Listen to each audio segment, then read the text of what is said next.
everyone. Thanks for joining me again this week. And today I want to talk about something that has been super disturbing over the last few weeks. Not at all surprising to me, but super disturbing. And I want to start with a quote from one of my most favorite writers. And it's a quote that gets used a lot and gets used incorrectly because people don't or didn't, I guess, hear the entire statement. And it is by Maya Angelou. And the quote is, "When someone shows you who they are, believe them the first time." It is that last piece, the first time, that a lot of people miss. So people will say, when someone shows you who they are, believe them. But that's not the quote. It's when someone shows you who they are, believe them the first time. Now, what does that actually mean? It means don't be surprised when someone continues to act the way they have always acted. It means you can't be befuddled or confused when someone does something that has been consistent in their behavior. It means you haven't been paying attention if you're surprised. And what I'm using that quote for specifically this week is the difference in how people have reacted to Michelle Obama and Kamala Harris on one side, and then Snoop Dogg, Nelly, Soulja Boy, and whatever other rappers performed at the inauguration. Michelle Obama did not attend Jimmy Carter's funeral. I'm sure she spoke to Jimmy Carter's family and let them know why she wouldn't be there. People have speculated all over the map about why she didn't go. My thought is she didn't go because she didn't want to sit next to what was then the incoming president, because he has called her names, he has said incredibly denigrating things about her husband and her children, and she has reached a point in her life where she doesn't want to deal with him or the Washington nonsense anymore.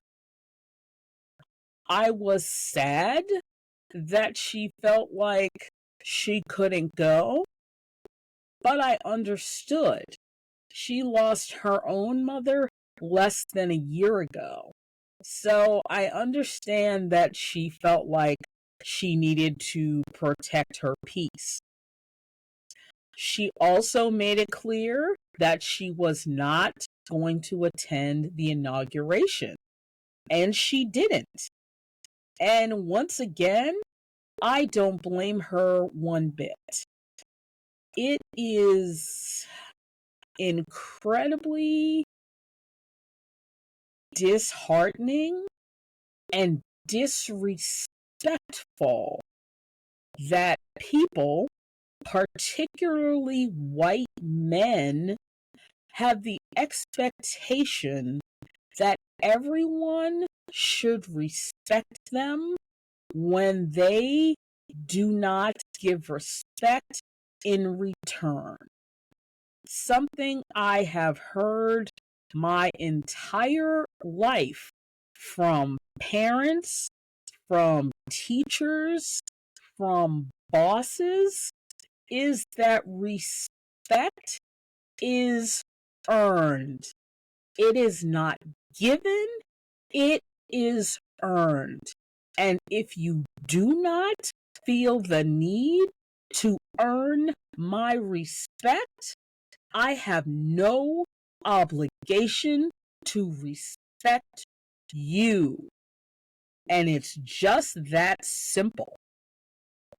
Same thing for Kamala Harris refusing to participate with J.D. Vance's family in showing off the vice president's house. Yes, that's something vice presidents have always done. But she was under no obligation to do that with a man who called her trash. Would you invite someone into your home who publicly called you trash? Then why do you have the expectation that that's something Kamala Harris should have done? She has been steady and gracious and serious and continued to do what she needed to do after she lost the election. She did not cry. She did not whine. She did not incite an insurrection. She did her job. And it was not her responsibility to interact with a man who called her trash. And I honestly don't care if you disagree with me about this. This is my podcast and my opinion. People were on Michelle Obama's case and Kamala Harris's case for not being gracious and not being civil and not being nice. And I literally laughed out loud, especially about people's feedback about Michelle Obama. I honestly couldn't believe when I heard people say, she's breaking with tradition. This is what first ladies do. But none of those people had anything to say about the now current president refusing to go to Joe Biden's inauguration. Even though presidents had done that for 150 years, that was perfectly okay for him not to do. But God forbid Michelle Obama, not the former president, but the former president's wife, not go to the inauguration of a man who has done everything to make her, her husband, and her family's life hell. It is mind-boggling to me just how disrespectful Americans choose to be and continue to be towards Black women, especially Black women who draw the line in the sand and say, I am done with your bullshit. I am done. So that was the one side of the situation that really pissed me off. And then we get to people performing at the inauguration. Snoop Dogg, Nelly, Soulja Boy, whoever else. And what bothered me about the situation is not the thing that most people are complaining about. Most people are saying, in Snoop Dogg's case, he used to be anti-Trump, and now he's going to go perform at the inauguration like a good little Negro. Or Nelly spewing out his stupidity about, well, he's the president, he won the election, so what's the problem? The problem is, this man has made his hatred for Black people crystal clear. So the fact that people are calling you out on your nonsense and the fact that that offends you is funny. It just really is. But the piece that really bothered me is this continued disrespect of Black women by Black men. Black men, or at least famous ones, are making it clear that they are concerned about their money, that it's all about their check. And if people have problems with that, that's their problem. I honestly would have more respect for Nelly if he just said, look, this is a gig and I need money, and this is what musicians do. This is just how it is. But that's not what he said. He has sat in various interviews and literally given conservative talking points about why people should not have a problem that he performed for Donald Trump. And what this really reminds me of is the 1930s, 40s, and 50s, when white people would literally say the only things Black people are good for are performing, singing and dancing, and sports. And that was literally all we were good for and all that mattered to them. If we could go to the Olympics and win gold medals and then go sing and dance, and then the rest of the time they wanted us to be quiet. And they were tired of listening to us complain about our rights and how we were treated.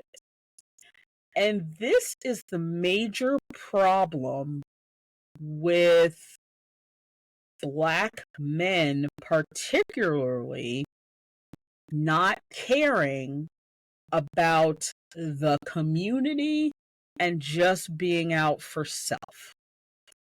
And this is something that is not new. It's gone on for a long time.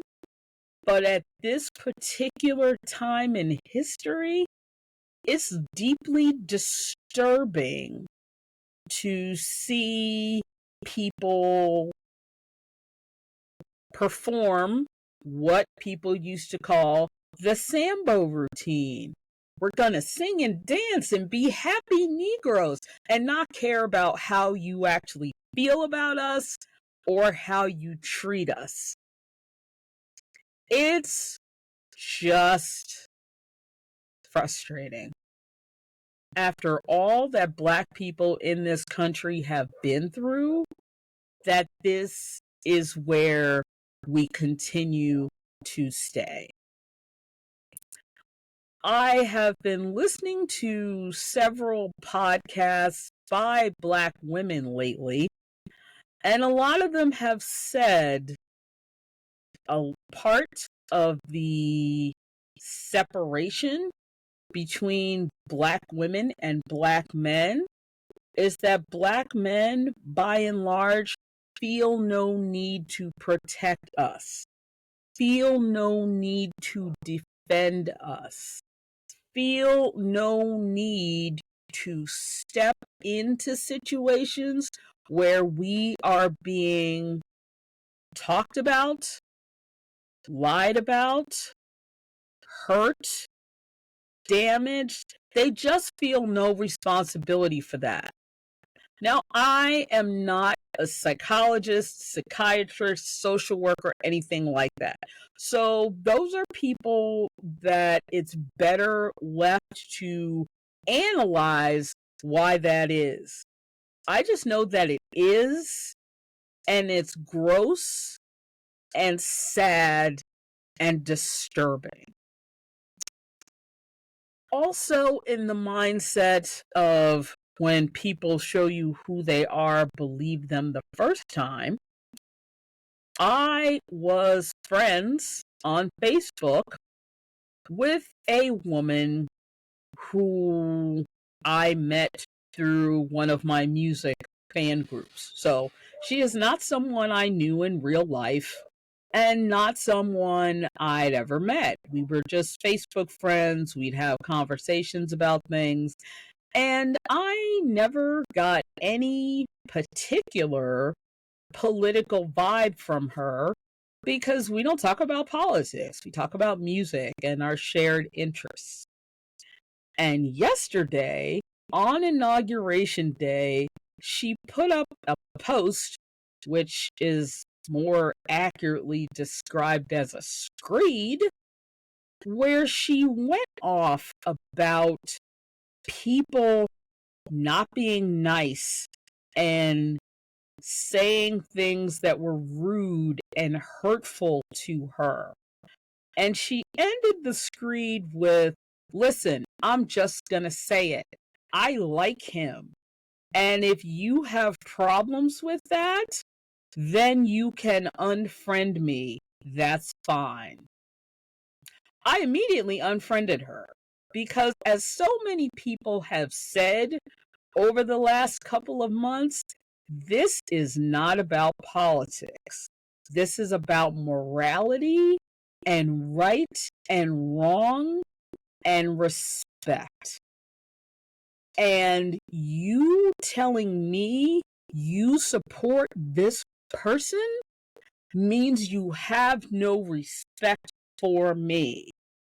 And again, respect is earned. You have no respect for me? I'm out.